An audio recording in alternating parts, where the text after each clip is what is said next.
ನಮಸ್ಕಾರ ಸ್ನೇಹಿತರೆ, ಇದನ್ನು ಮೊದಲನೇ ದಿವಸದ ವಿಡಿಯೋ ಲಾಗ್ ಮಾಡ್ತಾಯಿದ್ದೀನಿ. ಇದು ನಮ್ಮ ಹೊಸಳ್ಳಿ ಜಮೀನು ಹತ್ರ ಬಂದೆ. ನೋಡಿ ಮಳೆ ಎಷ್ಟು ಚೆನ್ನಾಗಾಗಿದೆ ಅಂತ. ಜಮೀನಲ್ಲೆಲ್ಲ ಫುಲ್ಲು ನೀರು. ರಾಗಿ ಪೈರು ಹಾಕಿದ್ದೀನಿ, ರಾಗಿ ನೆಡಬೇಕು ಅಂತ. 12 ದಿವಸ ಆಗಿದೆ ಪೈರು ಹಾಕಿ. 12 ದಿವಸ ಬೇಕು ನಾಟಿ ಮಾಡಲಿಕ್ಕೆ. ಇದು ಕೂಡ ಸಂಪೂರ್ಣ ತೆಂಗಿನ ತೋಟ ಮಾಡಿರೋ ಜಮೀನಿದು.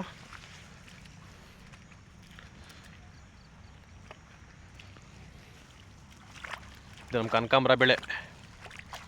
ಒಂದು 90 ದಿವಸ ಆಗಿದೆ ಬೆಡ್ ಮಾಡಿ ಪೇಪರ್ ಹಾಕಿ ಬೆಳೆದಿರೋದು.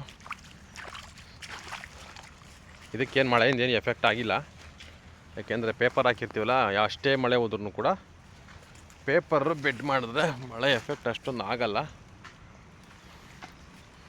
ಡ್ರಿಪ್ ಇರಿಗೇಷನ್ ಮಾಡಿ ಬೆಡ್ ಮಾಡಿ ಹಾಕಿರ್ತಕ್ಕಂಥದ್ದು. ಇವತ್ತಿನ ಲಾಗ್ ಇಷ್ಟೇ. ಇನ್ನು ಹೆಚ್ಚಿನ ವಿಷಯಗಳನ್ನ ತಮ್ಮ ಮುಂದಿನ ವೀಡಿಯೋಗಳಲ್ಲಿ ಹಂಚಿಕೊಳ್ತೀನಿ.